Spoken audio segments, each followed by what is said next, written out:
Well, hey, you guys. So the one thing that I love about money and personal finance is that a little bit of legwork on the front end has power to create such long-term success. Now, learning the basics and having good money habits and consistency, all of that is so crucial. And before you know it, you'll be making more progress than you ever thought was possible. And it might sound cheesy, but it's true.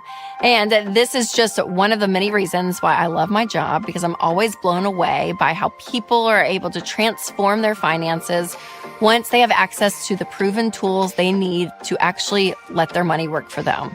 But there are a few tricks of the trade that you can't just put on autopilot. So that's what we're going to talk about today. So there are 5 numbers, percentages, rates, whatever you want to call them, that are really important to keep your eye on. I'll explain what these are and how you can leverage them to build wealth when you track them consistently. All right, the first number that you need to track in order to build wealth should also be your first step on your financial journey, and that is debt. So before you start tracking Zillow or CarMax or the stock market, your number one priority should be looking at how much debt that you have and how to eliminate it completely as quickly as possible. So keeping in mind the word tracking there is something that is active, it is moving, and your amount of debt is going to change over the course of time, for better or for worse. But as you start paying it down, obviously that's for the better.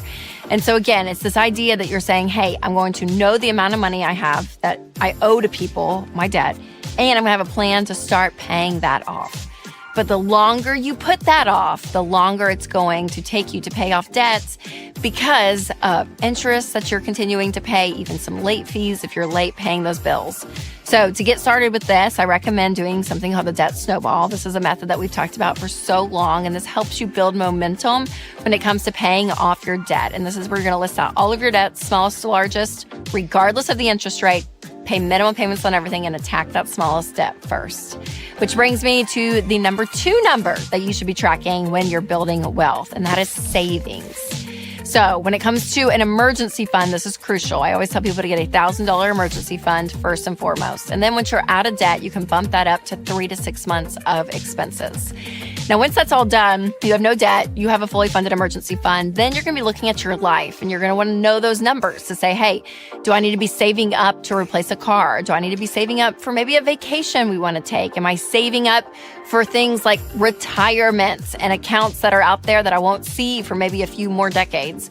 Whatever it is, you want to be able to actively track your progress over time to know what is in your savings, because this is a really crucial number, because that emergency fund is there to catch you when life happens, but also things like sinking funds is going to help you live a lifestyle that you want, but doing it the right way. All right, the third number you should be tracking is something that applies to almost everyone on earth, and that is your income.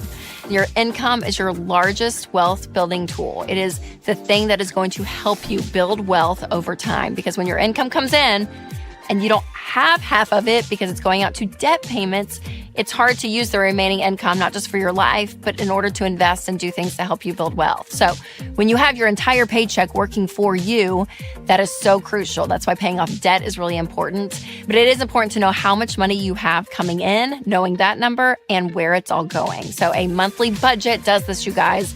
It is so crucial. It is a plan to help you when it comes to your spending. If you need to put money aside for savings, like we talked about earlier, all of it. But none of this is possible without that income. Your income is really crucial. And I can give you one piece of advice when it comes to tracking your income, because it's all about balance. And most of us have had a desire, to make more money, or maybe you're like, oh my gosh, I want to, do bigger and better things. And listen, that desire is not a bad thing. And I think it's great to be motivated and to work hard and to earn money and provide for yourself, to be giving and being generous. But make sure all of that is going alongside this idea of contentment as well. Because I hear a lot of young professionals say that everyone should be job hopping every year, because if you move jobs, then you actually have a better chance of making more money and all of this. I get the drive behind this, and studies have shown that moving around to different companies increases your salary by a larger percentage than just staying with one employer forever. But I don't necessarily think that that's the right mindset to have all the time, because again, in life, there are pros and cons to everything. And if you're really happy with your current job, then stay. I think it's rare to find a place that you love when it comes to work and it aligns with your values, your skill sets, your career aspirations. But with that being said, pay attention to your raise history. And if you haven't had one in a while, talk to your leader about that. Even do some market research and know, hey, what are some comparable roles even in my city? And make sure that you're earning enough money to be pushing your financial goals forward. Also, that you're, getting paid market value, I think is really important. But again, you want to be doing all of this. Those things are so good and so great, but sometimes we could just we want to claw for more and more and more and more. And again, sometimes that motivation isn't necessarily bad, but make sure that you do have a level of peace and contentment too. So I think familiarizing yourself with numbers is going to really help you know appropriately, hey, with my income, am I where I should be? And I think that's a really crucial question to ask yourself. All right, the fourth number that you should be tracking in order to build wealth is something that's related to your income and works in tandem with it. Like I mentioned earlier, I said I would circle back on this, but that is investing. So we touched on this a little bit, but again, once your emergency fund is funded of 3 to 6 months of expenses, investing is a really crucial number to know, and that is 15% of your income should be going towards building wealth.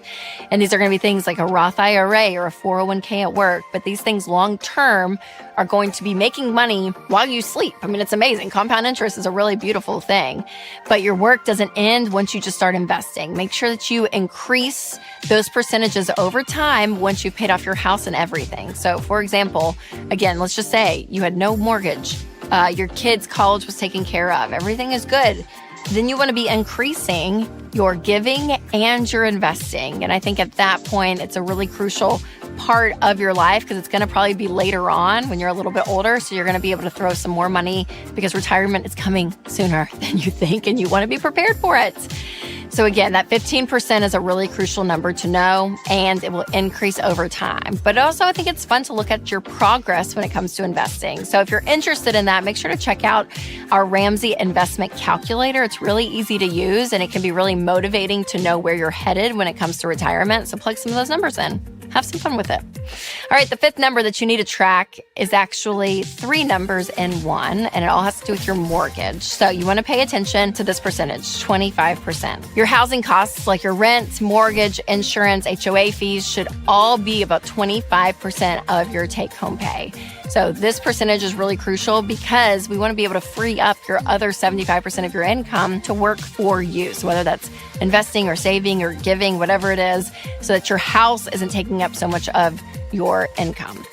Next, I have another percentage for you to track, and that is interest rates. So interest rates are in the 6s and 7s right now as we're filming this, but they could drop soon. I mean, who knows? We don't know. So be watching those numbers because if you're buying a house recently, yeah, your interest rate is higher than it was a few years ago, but maybe you can refinance down to a lower rate when rates start to drop. So mortgage rates are constantly changing. So again, keep your eye out on that. And then the final number that you want to track is principal versus interest when it comes to your monthly mortgage payment. So the quicker you can pay money towards the principal of what you owe, the actual amount of money that you borrowed from the bank to buy your home, the better off you're going to be. So making a couple of extra mortgage payments every single year can actually shorten your timeline drastically and can save you thousands of dollars. But what you want to do when you pay that is to make sure to tell the mortgage company, put this extra payment towards the principal. And again, it's really, really key here because when you're paying down that principal, it's going to cause you to get out of that mortgage so much faster. And the idea of paying off your house, I know it can sound so weird and it sounds so crazy, but people are doing it, you guys. So it's actually really impressive. So run some of those numbers and look at it because it is really, really crucial. Now, the true wealth building power is in the details. So you want to keep track of everything going on in your life when it comes to your money. And EveryDollar is one of the best ways to do that. So this is a great budgeting app to help you keep track of your paycheck and know what is happening in your life. So you can go to everydollar.com/Rachel and create your custom budget for free and start making progress today. And if you haven't checked out my episode on easy ways to pay off your mortgage early, make sure to do that because that's so, so important, you guys. All right, remember to take control of your money and create a life you love.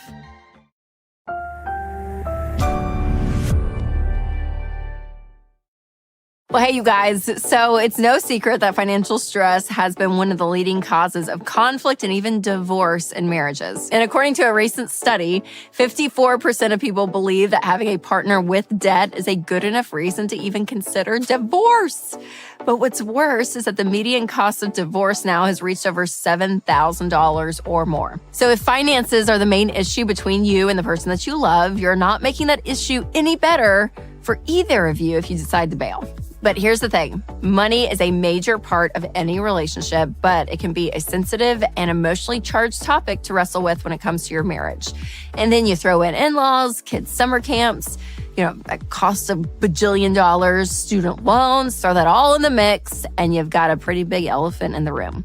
So today I want to cover how to talk about money in your marriage without ending it altogether. And I'll be responding to some skeptics online and sharing my own lessons that I've learned over the years at the end. And I'm also going to reveal a time that I recently disagreed with my own money advice when it comes to all of this that we're talking about. So stay tuned for all of that. But first, let's go over a few general principles that I believe in when it comes to money and marriage. So I really do believe that when you marry someone, you become one in every aspect of your life. And the more you see yourself as a team, the easier, honestly, it is to win. And this can be in your parenting. This can be in any topic when it comes to your relationship, but money is also that. When you see yourself as one, that when you both are contributing to the household, whether it's two incomes or one income, but it hits the account and you see this as our money, what are we going to do with it? And you have a plan on where your money's going. Like all of that is just, to me, a symbol that you guys are united. You're building trust. You're communicating. And again, I think this is really important. So even things like combining checking accounts, doing a budget together, having goals together long-term to know where are you heading. Again, you see yourself as a team. And then from like a mathematical standpoint too, you guys, you're going to build wealth faster if you do it all together. You will make progress faster. Now, at the end of the day, you can believe in all of that, but there's still a chance that you and your spouse will disagree. So how do you communicate with your spouse when it comes to finances, even if they don't want to start the conversation? What do you do?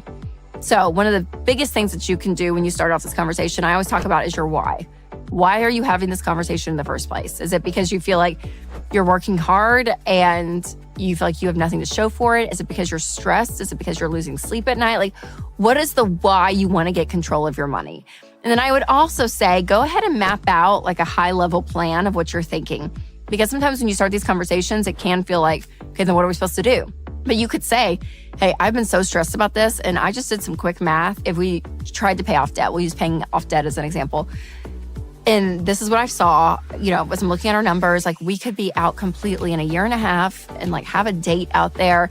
Like, this is what we could do. Like, what do you think? Because sometimes, again, having these ideas in a tactical sense really does help the conversation. All right, now before I respond to some of your hot takes from social media, let's talk about that one time that I had a caveat when it comes to this financial advice. Because again, I always talk about you being on the same team, having one checking account, your money being combined. Now, there are some reasons why I would not combine finances and actually say, no, you need to separate them in order to keep you safe. And that's things like abuse, if there's addiction that's not being addressed, if there's financial infidelity and you found out all this stuff, if there's one spouse that is absolutely spending everything and you literally have nothing to save and they won't stop because they're completely out of control. Like, there are these extreme situations, you guys, that you're like, okay, I have to protect myself financially or I'm not going to have money, right? So there is a point there, or maybe I'm going to have to leave, right? If that's the case too. There are parts of this that you do need to protect yourself, and I'm all about that. But again, if you are just a couple, it's like, well, you should never depend on a man. I'm never going to depend on him. Or like, she doesn't get to see what I spend. I work so hard. Or like, whatever the thing is, and that's your attitude, just because it's your attitude, get over your attitude. You combine your finances because there's so much benefit to it as a married couple when you are one. If there's not, other issues, big issues like those going on that I mentioned earlier, combine your accounts. Jade Warshaw and I were recently hosting the Ramsey Show, and we got this call from a woman who said her husband would not give her the login information to their checking account. She couldn't even log in to see their checking account. And then he would give her money once a week to go and buy groceries and do what she needs to do, basically an allowance. Okay, at that point, you guys, like, that is financial abuse. When you don't have a say, when you can't even log in and see numbers, there are some major issues going on. So people in that scenario, and I even told her, like, give them an ultimatum tonight. Either I have access to our money, or I'm going to the bank tomorrow, I'm opening up another checking account, and then we're going to have a bigger marriage discussion, because the truth is, if he's acting like this when it comes to their money, he's probably acting like that in other parts of their marriage. So what happens is that money, it reveals too sometimes how things are going on in the marriage. And so you want to make sure that you do protect yourself and that there are boundaries in place if you have to draw those. And for some people, they do. Now, recently I put a question box on my Instagram stories just to ask out there, okay, if you don't combine finances, tell me why. So I got some really interesting responses. So let's go over some of what you guys said. One person said, we just have different habits. Neither of us are good or bad. We just spend differently. So it's easier to separate. Okay, so my question would be like, that's great that you spend differently, but you each can have your own line item in the budget. Let him go spend differently how he wants, and you spend differently how you want. And then other things, just put in the budget. It's fine. Like, it's okay if you guys are different. That's going to happen. But at least like do it together and know what's going on. One person said, we have a blended family with different spending priorities for each set of kids. That one is interesting. So what I would say though, for the overall household, I would still have one account. And then if you each had separate accounts, specifically for the kids, again, like if there's alimony and child support, all of that for different kids, I get that. That makes total sense to kind of keep it clean and separate just so you know what's going on. But for the overall house and functioning in that, I still think there's benefit to having one account. I'm still paying off credit card payments, but my wife has significant savings. Okay, so here's my point, that you guys could be moving through this so much faster if you took that savings, because it's not just your wife's savings now. You guys are married. It's your money. There are savings there. Take that and pay off the debt, and then you guys start investing, and it's gonna go so much faster. We've never combined because it's a logistical nightmare. Okay, I could see how, especially if you're two adults and you've been living your separate lives, coming together, it can be exhausting. So there could be some inconveniences at the beginning because you're changing bills or addresses or whatever, but just go down to the bank and open up a new checking account, close an account here, close an account there, put the money in, because the benefit of that is so much greater than the annoyance of trying to put it all together that may take, a few weeks. You're gonna have a lifetime together. So that benefit is so much greater. I've seen the way my husband spends money on my in-laws, and I'm not here for it. We'd fight about it too much. Okay, so some in-law stuff here, which is very interesting. And here's the thing, we would fight too much. A lot of people say that we just separate it so we don't fight. But what you would fight about is the exact issues that you actually want to dig into to have a richer, deeper marriage. Like, you're just avoiding it. And then you're going to get in the habit of avoiding other stuff when hard things come up. Oh, just over here, over here, over here. And again, this isn't to like be legalistic about it. This is in order for you and enabling you to have a better marriage. So when you actually put all that out and talk about why it annoys you, what's going on, like actually digging into the issue is going to yield a much better, deeper marriage than, again, just avoiding it and doing your own thing. My wife has a really large inheritance and I don't want to impose. Well, that's interesting. Still at that point, I would say, still having one account. And yeah, if there's some like legality or something else, like with her name specifically, maybe you guys figure that out. But again, having one account when it comes to your life and your everyday expenses, like there's still benefit to that. I'm a divorce attorney and I've seen issues this can cause in the long run. That is fair. I'll give that one. I get it. Totally. Absolutely. There's a lot, and even state by state with how the laws are represented, it is pretty wild. It is. But again, going at it, not with that's going to be the end in mind, right? Because that's not how you're going to want to start off a marriage anyways. We've combined savings, but separate checking accounts. It's a nice balance of the autonomy and the teamwork. Okay, that's fair. But with separate checking accounts, just because of that, I'm like, is it because you don't want him to see what you're spending or you don't want her to see? At the end of the day, it's like, okay, great. You're spending it on this, you're spending on that, but we're agreeing on where our money's going in general together.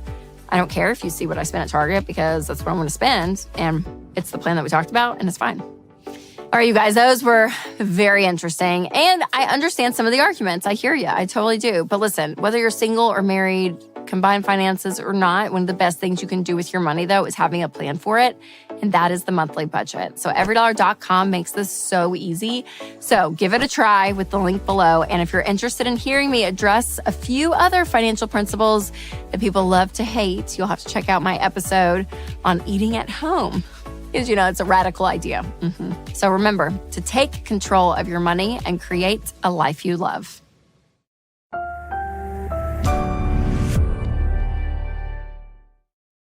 Well, hey, you guys. So as a personal finance expert who's also a mom, I get a lot of questions when it comes to kids and money, which makes sense because I think as parents, we want to raise our kids to be great adults in life. And part of great adulting is understanding how money works. And also, I talk to so many people that say, I wish I had known this earlier. And they're passing that on to their kids, saying, if you can get this early, you can avoid so many mistakes that I made as a parent when it comes to money. So the motivation is so great, and I love the conversation. So today I'm going to be sharing my take on whether or not your kids should get paid for household chores. It's a very hot topic these days. Stick around, hit that subscribe button, and also let me know your thoughts in the comments as we go. So typically there's two different opinions on this topic. It's either kids should never get paid for any chores around the house. They are part of the family and they should just learn to help out. And the other side is like, no, pay kids on everything because it teaches them earning money and work ethic. There's so many great learning opportunities. So there's like these two extremes. And I'll be honest, I land right in the middle. And the way my parents always did it growing up is that we were on the commission system, not allowance. So if you work, you get paid. If you don't work, you don't get paid. But there's also a few chores you're going to do because you're part of the family. There's also a set number of chores that you can do to earn money if that's what you want to do. So again, falling in the middle, I think, is really the healthiest balance on both of them because there's such great learnings on both sides of that argument. Now, I also want to acknowledge very humbly, and Winston and I, we're not perfect when it comes to this whole conversation. I think we're kind of inconsistent when it comes to it. We try really hard and we're like, do this and you'll get $1. Like we'll kind of do it as we go. But we have a 9, 7, and 4-year-old. And our 9 and 7-year-old, I feel like, are more inclined to do chores and get paid for them because they've actually used money they've earned to buy things and they love it and it's fun. And our 4-year-old, he's kind of getting there. But I feel like we probably need to button up the system a little bit more. So just give yourself grace for sure. If you feel like, oh my gosh, we're failing at this, I get it. We're like, I'll give you $1 if you do this. We'll randomly, talk about it and then I don't have $1. And then I'm like, oh God, I'll keep it, on my notes app, I'll keep a tally of what you've done. It can be a hot mess because life is just crazy. It really is. But again, the more consistent and the more it's talked about and played out, the better off you're going to be. Now, in a perfect world, here's how we would typically roll things out. And obviously, this is going to be age dependent. So remember that. But any household chore that is kind of beyond the everyday upkeep. So think about cleaning out the car or washing the car, maybe taking care of animals, maybe going out on the porches and going outside and sweeping off, the sidewalks or the porches, maybe vacuuming or dusting, pulling weeds, helping clean out some closets or get organized in a certain area. These things that are kind of a little bit above and beyond, I think are great chores to pay your kids on because they're adding value that's not just the basics, right? But then you look at the basics. So this is Charles brings his plate to the sink. The girls were trying to get to, scrape it off and put it in the dishwasher, unloading the dishwasher, keeping their room clean, picking up after themselves. These are things that should just be expected. So again, I see both sides of the coin of have a couple of things that they get paid on because they learn so much when they earn their own money. They give it differently, they save it differently, they spend it differently. But also, you don't want to teach them that every good thing you do, you get paid on because sometimes you just have to do things because you're part of, society. All right, before I share my thoughts on teaching kids about money as they get older, I want to tell you about something that protects you and your children. That is Delete Me. Because you guys, scammers are everywhere. And I have to admit, I have fallen for a scam or two on my own. And listen, it happens to the best of us because our information's out there, our phone numbers, some of our accounts, emails, addresses, like all of that. So that is why I recommend Delete Me, because Delete Me finds and removes your personal data like your home address, your phone number, and more from hundreds of data broker websites, helping protect you from spammers, scammers, and online thieves, and potentially saving you a lot of time and money. So you guys, make sure to check them out. Go to joindeleteme.com/Rachel for 20% off. That's joindeleteme.com/Rachel. All right, as your kids get older, a couple things to think about. Get them a student checking account at your local bank. With this, they'll get old-fashioned checks. They'll get a debit card. But to have a student checking, your name is still over the account. This is a great way for them to learn and understand that, using their own money out of this account, having to budget for the month. Mom and dad, they gave us a certain amount of money every month when we were 15, and we weren't allowed to ask them for money. So if we wanted to go out with friends or go to the movies or whatever it was, buy clothes, it had to come out of this account. And if we wanted more, then we had to get a job. And trust me, Dave and Sharon Ramsey did not give us, I swear, the amount of money we really needed. They gave us a much smaller because then we had to go and get jobs, which was great because that's the thing with your teens. Having them earn money is so great. Learning responsibility, scheduling, all of that. So think about babysitting, Chick-fil-A, mowing lawns, being a hostess at a local restaurant, working at a clothing boutique, answering phones for a local business, like anything that they have to do to be accountable to someone else, or maybe they're starting their own business, they're mowing lawns or something. This idea of accountability and earning money outside the household is so good. And so many parents today, I understand academics and sports. That's what I hear a lot. It's like, oh my gosh, we have no time. But scheduling in things that are good for your kids and your teens, it is so crucial. And finding, even if it's just maybe one day a week, or maybe it's twice a month, whatever it is, having them do something to earn money outside the household is so, so key. Above all, have one main goal and ask yourself this question: what will build character for my kids long term?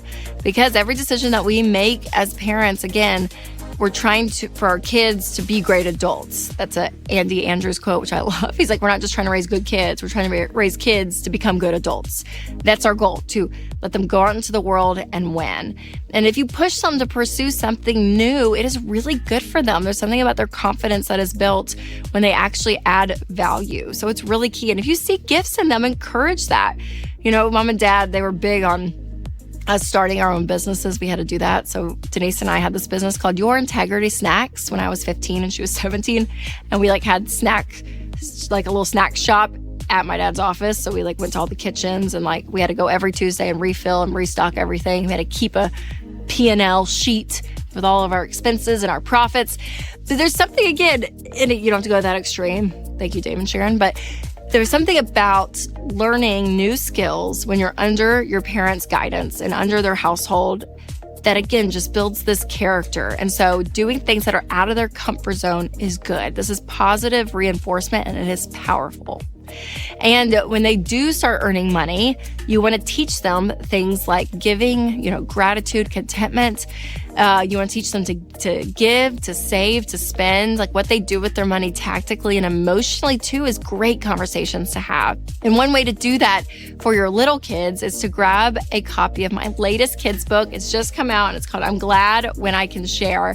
And this is really the jumping point of generosity for kids, when they first can learn to let go of maybe a toy or something, share with other kids.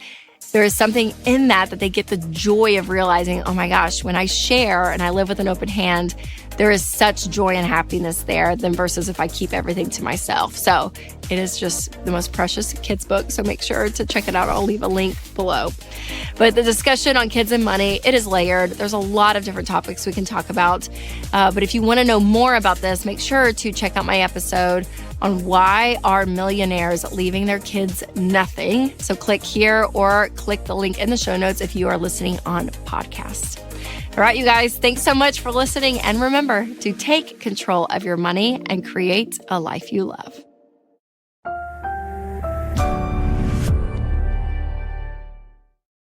All right, you guys, as we approach the holidays, we all just need to prepare our hearts a little bit.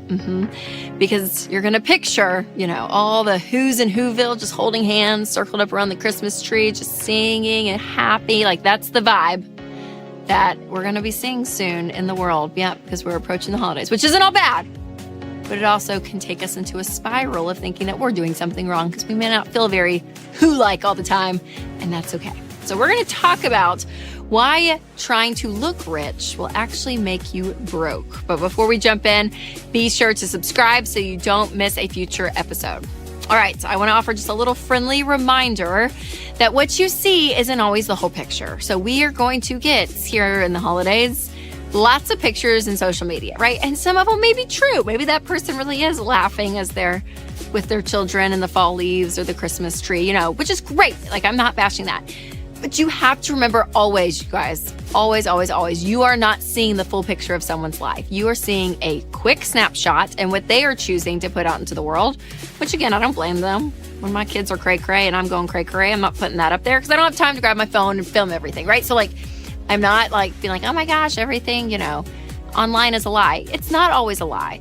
But also the truth is you are not seeing that whole person's life. And everyone in the world struggles, okay? Everyone has a story. Everyone is dealing with different things and different stresses.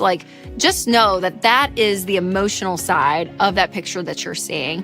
And also what you may be seeing, whether it's the vacation or the car or the new bag, fill in whatever level of consumerism that you're seeing in that picture. That again, sometimes what you see isn't always what you get. There is a truth behind that. A lot of Americans are still living paycheck to paycheck, and debt is at an all-time high, specifically credit card debt. So as of August of 2024, Americans owe a record $1.14 trillion to credit card companies. And that is according to a report from the Federal Reserve Bank of New York. So again, I feel like sometimes we can all get numb by the national debt and trillions, but just let that number sink in, okay? Everyday people charging $1.14 trillion, you guys. And some of that is charging to keep the lights on and to keep food on the table. And some of that is a lifestyle that has exceeded what that they are earning. So again, when debt is in the picture, it allows people to look better than they actually are financially. And I'm not even just talking about the social media influencers or the big celebrities or something. I mean, these could just be your friends, honestly. And if you don't know the context of their world completely, you may know nothing about their financial situation. So maybe it's neighbors, friends, people in your small group, people that you work with, and you're seeing these pictures and these lifestyles. But the truth is, when we look at the data, that there is a good chance that a lot of people are living with debt. So I don't want you to get in this spiral of thinking, oh my gosh, everyone is winning and I am losing, especially if you are living a budget-friendly lifestyle, okay? So don't be comparing yourself against what other people have and what they're doing. Because again, also I want to remind you that people are not thinking about you as much as you think they're thinking about you as well. So you're like, oh my gosh, if you're worried about a level of am I fitting in? Am I doing what I'm supposed to be doing or wearing what I should be wearing? Any of that, just take that out the window. Throw that out the window. Now, our understanding of money and wealth, it can be so skewed because what can happen is that what we have is a measuring stick to who we are. And the truth is, you have to separate those things. The income you make, the lifestyle you live, that is not who you are. And so making sure that your net worth is not your self-worth. So let's get a little level set going here when it comes to specifically spending habits. All right, before I share some shocking numbers with you, I want to tell you about one of our sponsors, Christian Healthcare Ministries. So when you go against what society thinks is, quote, normal, like avoiding debt, for example, it might seem weird at first, and that is totally okay. We want you to be weird if that means you're doing things intentionally, including how you spend your healthcare dollars. And one way to be intentional is with Christian Healthcare Ministries. CHM isn't health insurance. They're a health cost-sharing ministry that's helped hundreds of thousands of families like yours take care of healthcare costs without sacrificing their freedom. Programs start as low as $98 a month. So find out more and join at chministries.org/budget. That's chministries.org/budget. All right, now it's time to run some numbers so you can kind of get an idea of where people stand in America when it comes to their money and debt. Because if you get in that spiral that everyone else is, doing well financially, let's just level set with some actual numbers, okay? The average car payment in America. Let's look at car payments here. As of May of 2024, customers were paying on average $760 a month in new car loans, according to Moody's Analytics. So it's also worth noting that 17% of people are paying over $1,000 a month. All right, so if you pull up and you see that nice SUV that mom's driving or that nice car that guy has, like whatever it is, again, on average, they are dragging a $700 a month car payment behind it on average. So it is wild to think about that. Again, anyone can go get a loan. Like the truth is, now that's a lot of money per month that's going out, but they may not own the whole car.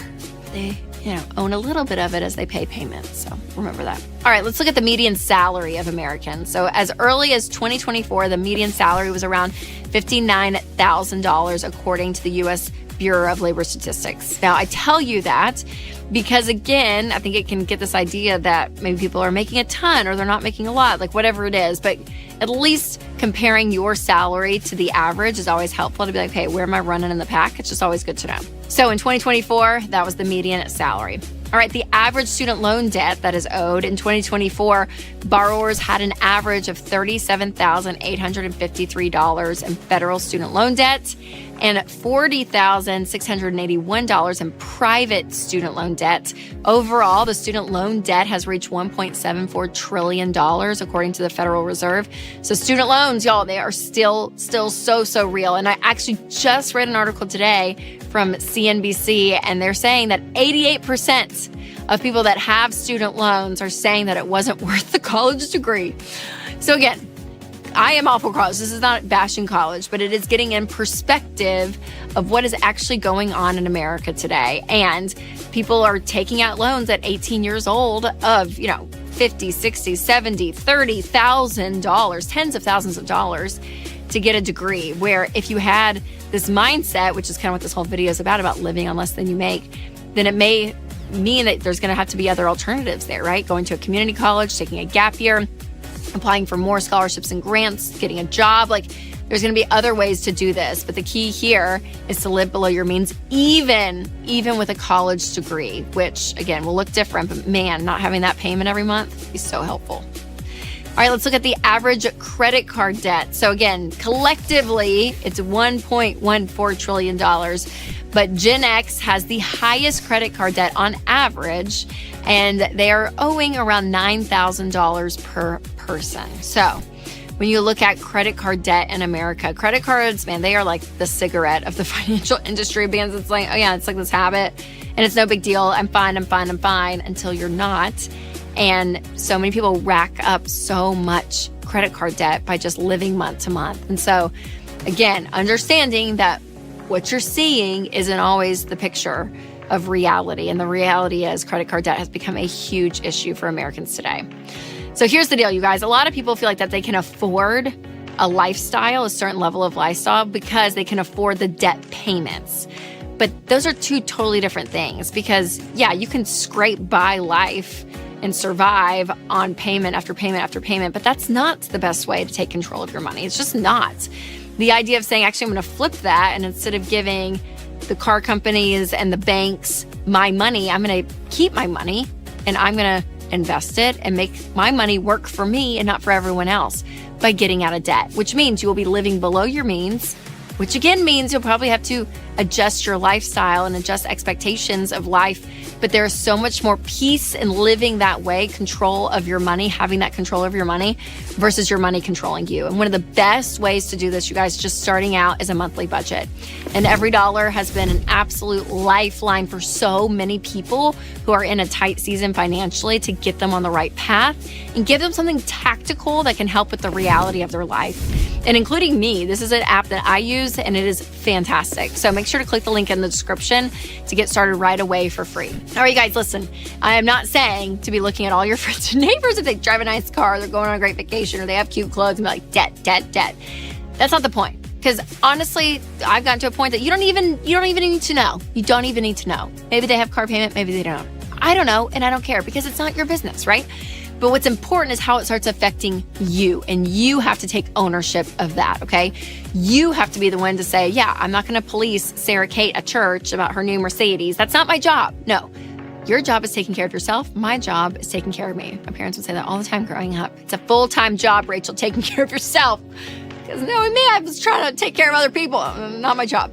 So taking care of yourself. So regardless of what anyone else is doing and how they're doing it, how are you affected by looking at them, looking at their pictures on social media, looking at their life in real life, whatever it is, your contentment, your happiness, where you place your value is what's important, and that's what you can control. And so yes, is it important to have data like this just to know the reality of what's going on in the world? Absolutely, because I think it can help for sure to know that, yeah, you're not losing. But if you are living below your means, you are on more of a budget-friendly lifestyle, you're investing money into retirement, you're doing these things that are wise for you and your future to give you peace, that, my friends, is priceless.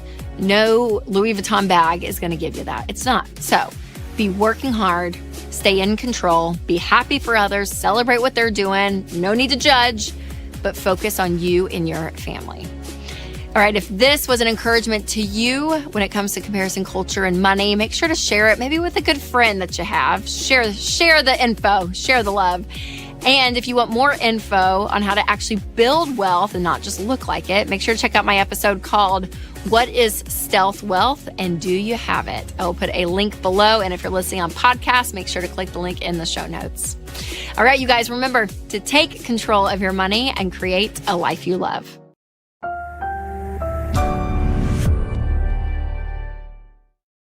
Would you believe me if I said that you could find over $3,000 in your budget in just 15 minutes? Well, that's exactly what I'm saying, and stay tuned to find out how.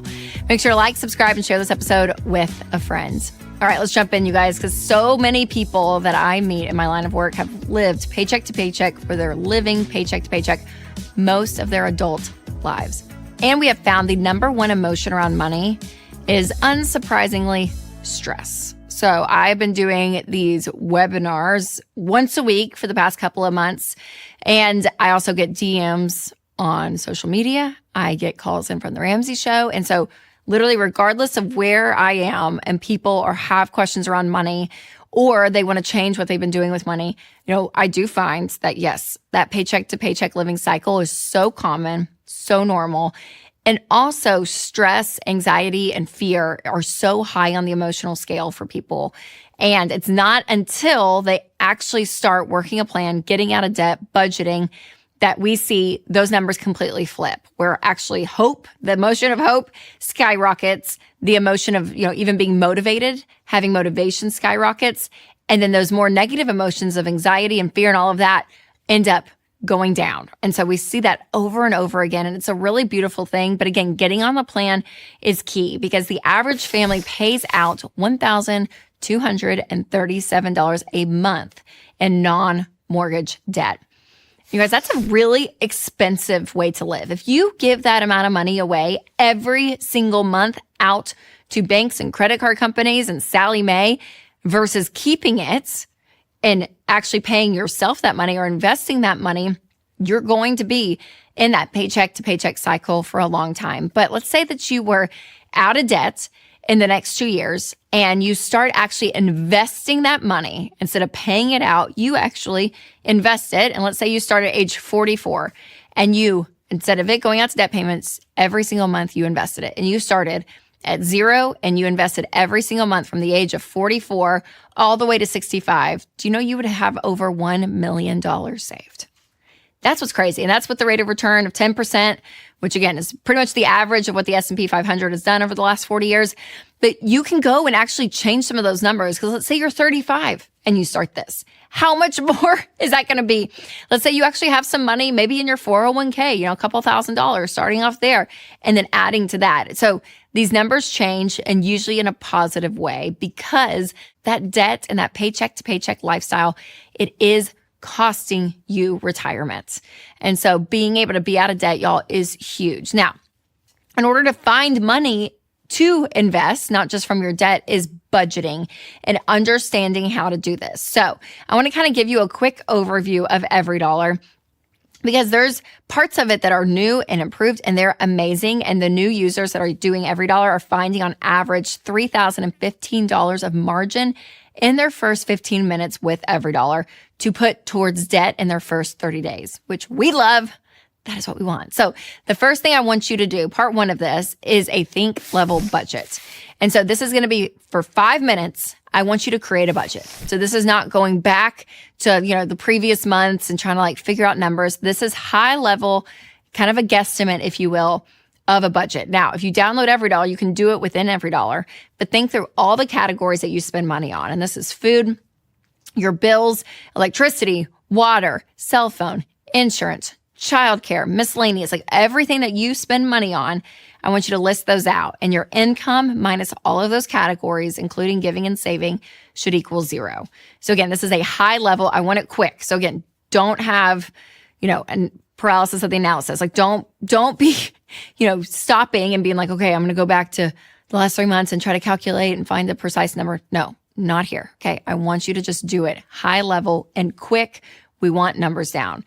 Okay, then we can move on to part 2, which is bank account connectivity. So you're going to connect your bank to your budget. So to EveryDollar, you're able to search your bank or your credit union that you use, and it's completely safe. A lot of people kind of freak out about this. We use a lot of third-party companies to protect, because trust me, we want this safe. Winston and I connect our bank account to EveryDollar.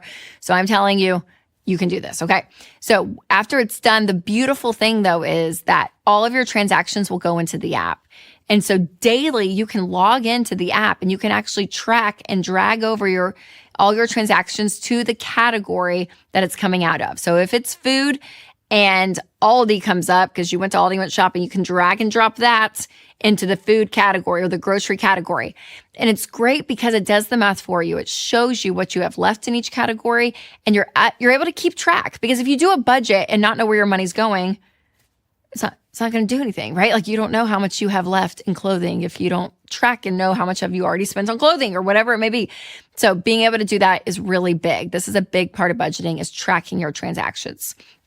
Now, the third part of this, which is more new and approved to EveryDollar, which I love, is the personalized coaching. Okay, so you're going to go through about a 15-minute questionnaire where it's going to ask you every possible aspect of your life and your money: retirement, insurance, side hustles, everything, you name it, to get as much information as possible to know where you are financially. And then the beautiful thing is the digital coaching experience will give you up to 16 recommendations of what you can do. And this can look like everything from changing your tax withholdings if you got a big, tax return, changing insurances, looking at your out to eat category. It just in an instant can look over everything and tell you, here's what you can do. And the great thing is within these recommendations, you get to decide, yes, I want to do that recommendation. And you can click yes. Or you can say, nope, I don't want to do it. And you don't have to do it. Or within it, you can change it. Let's say, you have $3,000 saved up for a vacation, but you're in EveryDollar and you have debt.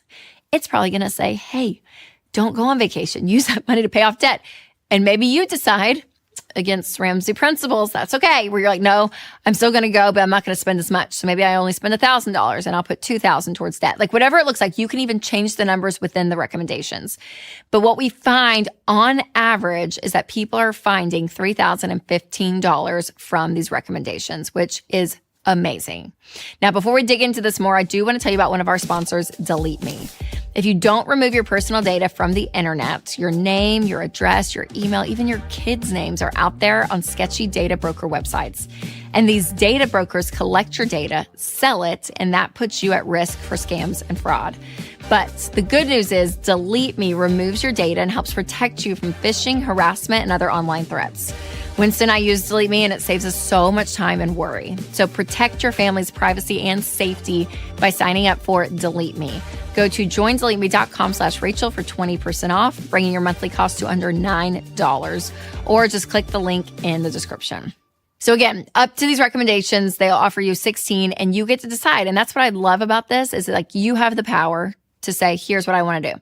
Now, beyond the digital coach experience, there's group coaching. So you can go in almost daily, and there are different topics around budgeting that our team puts on. It's completely free, but you can go in and do this group coaching. And it's everything from, how to budget with your spouse, how to budget with an inconsistent income, how to budget, when you're first starting out, budgeting 101, like all different topics around budgeting. That group coaching is there, and they're there for you to answer your questions and to help you.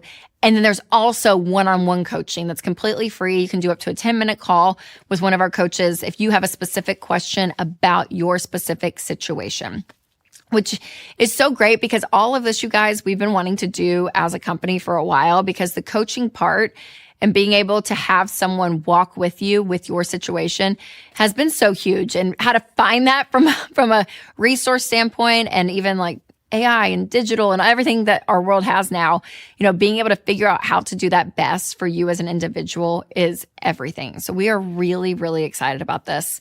And there's something powerful about having someone on your team. And so you will never be stuck when you're doing this. When you're doing an every dollar budget now, you will not be stuck, because it's more than just your budget. It is looking at your entire financial picture, which is a really beautiful thing to keep you on track, which is part of paying off that debt, getting yourself in a place where you're saving and investing, which I love. So moral of the story is, the new Every Dollar is not just a budgeting app. It is your entire financial picture. And we are so excited about it, and excited for you to hit your next financial goals, because it is so important. The level of margin that you're going to get obviously varies. So if you need to add a side hustle into the mix, you can get some inspiration from my episode, 7 Creative Side Hustles for an extra $1,000 a month. You can click right here, or if you're listening on podcast, click the link below. All right, you guys, remember to take control of your money and create a life you love.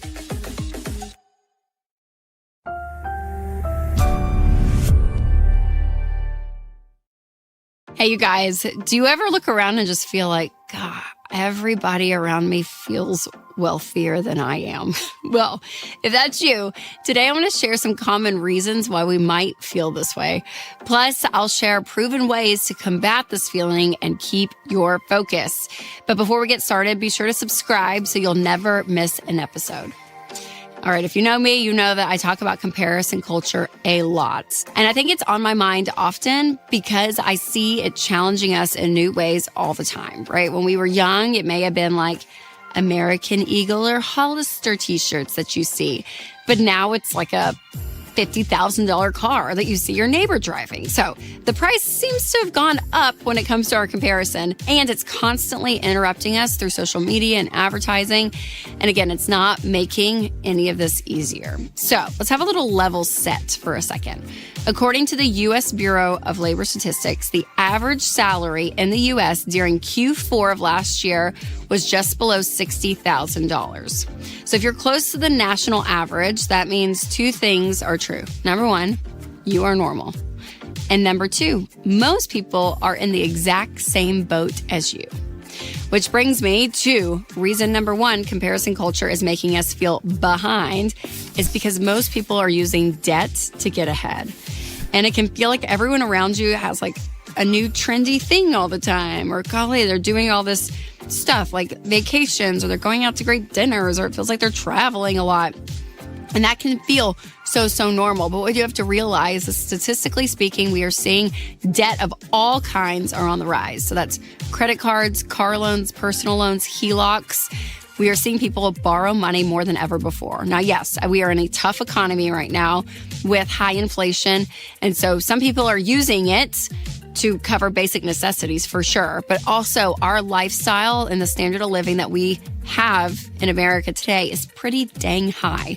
And so for the average American to be able to cash flow and support what we see as quote unquote normal is really difficult. So if you're seeing people going above and beyond, they possibly could be using debt for that.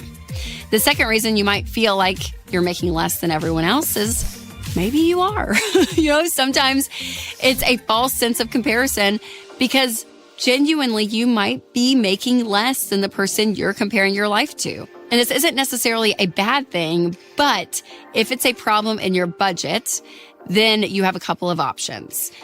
Number 1, you may have to increase your income, right? If there's a certain level you want to be living, but you're not making that income, then your income needs to increase. And so whether that's side hustles, working overtime, or even getting a raise at your current job, whatever it looks like, increasing your income is going to be important, but then also lowering your spending. And so if you want some margin because you're not making as much as the person next to you, when it comes to your expenses, this is going to be really crucial. You're going to have to go through and really, really look at where you're spending your money and where you can actually be more purposeful and say, hey, I'm actually going to spend X amount at the grocery store. I'm not going to go out to eat as much as I was. I'm going to cut subscriptions that I'm not using. I'm going to do these things to be able to create margin on the expenses side.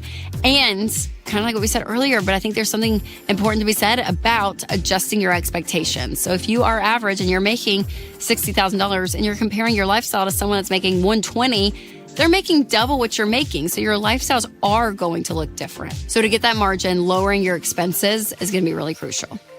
The third reason you might feel behind is because of unseen factors. So what do I mean by this? Well, maybe you're paying for childcare, but the person you're comparing your life to, grandma, watches the kids, right? And so they're saving $3,000-$4,000 a month on childcare because they have free childcare. Maybe their spouse is working and yours isn't, so they have a dual income coming in. Maybe they've paid off their student loans and they don't have that leaving their income, and you still are paying your student loans. It could even be family money, right? I mean, who knows? But these unseen reasons you have to understand is a reality. So I think it's really important, again, because you have to know when you're comparing your life to someone else's, you have no idea from a 360 picture what's going on. Again, maybe they're making way more than you think that they're making, or maybe they're borrowing way more than you think they are. But whatever it is, there are unseen things happening. And so take that into account. Something else that is unseen but is a threat today is our internet safety. That is why I want to tell you about one of our sponsors, Delete Me. I saw a headline recently that really caught my attention, that 1/3 of the U.S. population's background info is now public. So for 115 million of us, data breaches mean that our info is out there for anyone to find. And this is things like our names, addresses, phone numbers. I mean, it's crazy, you guys. And this is why I love Delete Me, because they will find and remove your information from hundreds of data broker websites that will buy, sell, and trade your personal data. So take control of your online privacy with Delete Me. Individual Delete Me plans start as low as $9 a month. So sign up today at joindeleteme.com/Rachel for 20% off. And I'll also put a link in the description. All right, reason number 4 you feel behind financially is because net worth is invisible. So some people may be prioritizing daily luxuries, right? So whether it's, shopping or vacations or going out to eat, whatever it looks like that you're seeing is, oh my gosh, they must have so much. They may be putting all of their income to that and none towards savings or investing, where you might be working to get out of debt. So your income's going there instead of a nice purse. Maybe you are investing money into retirement. So yours is going there and not a vacation at the moment. So, whatever it looks like, when you are really being wise with your money and you're planning long-term goals and you're actually fulfilling those, that means your money is being pushed out to the future and it's not present. But for a lot of people, they aren't investing in retirement. A lot of people are not trying to pay off debts. They're not saving up an emergency fund. They're just spending what they have. And so their present money is going to look like they have more, when in fact, net worth-wise, you could have more. Isn't that crazy? It may not look like it, but whether you're paying extra on your house and you have more equity, again, maybe you have investments, you don't have any debt, you're doing these things to put yourself in a great financial position. From a net worth perspective, you may have a lot more net worth and theirs actually could be negative, but it doesn't look that way. So your net worth is invisible. Remember that. And the 5th reason you could feel behind is that you don't have clear goals guiding you. And what I mean by this is when you have something that you're shooting for and you're like, okay, this is my next step, or I'm going to try to do this and this and this. And you kind of have this guide with your money beyond just everyday expenses, but hey, long term, this is what I'm going to do. you're really focused on your money there. And the exciting thing is, hopefully it's going to bring you joy to know that you're putting your money in places that you want to put it. But if you don't have goals guiding you and that you're not motivated in a certain way, it's going to be even easier to fall into this comparison trap. Because if you're kind of just living and going and you don't really have direction with your money, it feels like any picture or any conversation your friend has with you could really take you and spiral you all the way thinking, oh my gosh, like, look at what everyone else is doing. But when you're like, no, we're going to save up for that new car and pay cash for it, or we're going to, try to go on this trip for our anniversary next year, or whatever, fill in the blank, and you have a goal that you're saving towards, and you're focused on that, that's going to really still give you direction versus just hearing or seeing people do stuff and thinking, oh my gosh, look at what all they're doing, because you're not making progress with your money. So money goals are so crucial, not only from a tactical standpoint, but also from a heart and motivation standpoint. And always remember that comparison is the thief of joy. It is a liar as well, because when you compare your internal money struggles to someone else's external status symbols, it is never a fair assessment. Okay, so give yourself a lot of grace and always remember what I see may not always be the full picture. Now, I wrote about comparison because it is something that I've always kind of struggled with. I'm always looking around, whether it's mom comparison, career comparison, life comparison. I mean, you fill in the blank, Rachel has been through it. But learning that contentment is so key, not just in your financial journey, but for you as a person overall, is really important. And so I wrote a whole book on this called Love Your Life, Not Theirs. And for right now, it's 30% off for our 50 days of Christmas deals. So I'll put a link below. Make sure to check that out. And sometimes it can be helpful to gauge how you're pacing with the average American. So if you need a quick checkpoint, check out my episode on how do you compare financially to the average American coming next. And share this with a friend who may need some encouragement. All right, you guys, remember to take control of your money and create a life you love.